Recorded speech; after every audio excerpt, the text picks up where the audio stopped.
তো নমস্কার বন্ধুরা, জলমল চ্যানেলে সবাইকে স্বাগতম। বন্ধুরা, আমি লাইফের ফার্স্ট টাইম যে দেশীয় তেলা ঘুঘু, হয়তো তোমরা এই পাখিটাকে অনেকে চিনো। তো ঘুঘু পাখি, আমি শর্টকাটে বলি ঘুঘু পাখি। তো ঘুঘু পাখিকে অনেকজনের চিনো। তো আমি জীবনের প্রথমবার দেখলাম যে ঘুঘু পাখি একটা টিয়া পাখির মতন গর্ত করে বাসা করছে গাছের মধ্যে। তো চলো সেই জিনিসটা তোমাদের সামনে আমি তুলে ধরছি আর দেখানোর চেষ্টা করছি। আর বন্ধুরা, যারা যারা নতুন ভিউয়ার্স আমার, তাদেরকে ওয়েলকাম, স্বাগতম। তো প্লিজ চ্যানেলটাকে সাবস্ক্রাইব করো, আর ভিডিও যদি ভালো লাগে অবশ্যই লাইক কমেন্ট সাবস্ক্রাইব করবে। তো দেখতে পাচ্ছ এই ফরেস্টে আমরা ঘুরতে আসছি। তো আমি বেশিরভাগ টিয়া পাখির ভিডিও করি। তো টিয়া পাখি মানে খোঁজাখুঁজি করতে করতে হঠাৎ করে আমার চোখের সামনে পড়ে দেশীয় তেলা ঘুঘু। তো আমি ভাবতে পারিনি বন্ধুরা, মানে ঘুঘু এরকম জায়গায় বাসা করে থাকতে পারে। আমরা জানি ঘুঘু কোথায় কোথায় বাসা করে, মানে ঘরের কোণে বা কোনো গাছের ডালে এরকম করে খড় লাগে, সুন্দর খড় দিয়ে সুন্দরভাবে একটা বাসা করে থাকে, আমরা এটা সবাই জানি। কিন্তু দেখো এই একবার ফরেস্টটা দেখো, চারদিকে দেখো। তো দেখতে পাচ্ছ এত বড় একটা ঘন ফরেস্ট।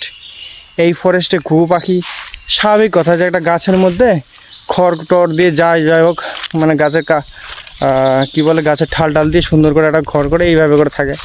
কিন্তু না, আমরা মানে কী বলবো, দেখে অবাক হয়ে গেলাম জিনিসটাকে, যে এরকম টাইপের ভাষা হতে পারে ঘুঘুর ভাষা।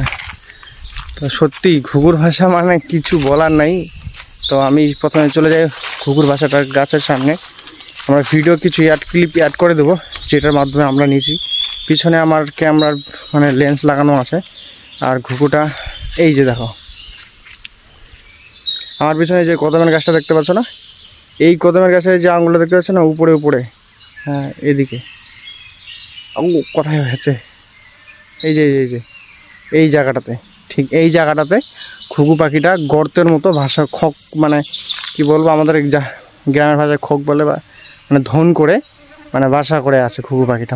মানে ভাবা যায় সত্যি, মানে এরকম টিয়া পাখি থাকে এগুলো জায়গায়, অনেক টিয়া পাখি এইভাবে থাকে, বাসা করে থাকে, সে জায়গায় ঘুঘু। তো গাইজ মানে কিছু বলার নেই এই জায়গায়। তো আমি যাই সামনে, ঘুঘু পাখিটা কিন্তু আমাকে দেখছে যে আমি কী ফের করছি। এই যে চলে গেল ঘুঘু পাখিটা, দেখতে পাচ্ছি উড়ে চলে গেল, এক্ষুনি উড়ে চলে গেল, সে যাক। তো চলো গাছটার সামনে যাই, তাহলে বুঝতে পারবে যে কে মানে কী ধরনের জায়গায় বাসা করে আছে। এই ফরেস্টে এইভাবে যদি একটা পাখি, ঘুঘু পাখি বাসা করে থাকে, সত্যি অবাক হয়ে যায়। এই যে টিয়া পাখি,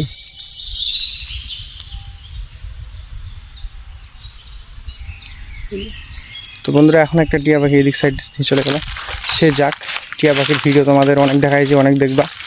তো এই যে গাছটা দেখতে পাচ্ছ, এই কদমের গাছটা ঠিক উপরের অংশটাতে, এই যে উপরের অংশটাতে ঠিক মানে এরকম একটা ধন থাকে, যেমন এই যে দেখতে পাচ্ছ, এই যে ধনগুলা। তো এরকম কদমের গাছে অটোমেটিক ধন পড়ে যায়, মানে ধন পড়ে যায়। তো এইরকম জায়গায় গর্ত করে আছে, ভাবা যায়। আমি সত্যি জিনিসটা দেখে অবাক। আর তোমরা কে কোথা থেকে ভিডিওটা দেখছো অবশ্যই কমেন্ট করে জানাবে। আর যদি তোমরাও এরকমটা মানে ধরনের কোনো ঘুঘু পাখি অবাস্তব কোনো জায়গায় মানে বাসা করে আছে যদি দেখো, অবশ্যই এটা আমাকে কমেন্ট করে জানাবে। তো ভিডিওর ক্লিপগুলো অ্যাড করে দিচ্ছি, তোমরা অবশ্যই এনজয় করো। আর ভিডিওটা ভালো লাগে লাইক কমেন্ট সাবস্ক্রাইব করবে।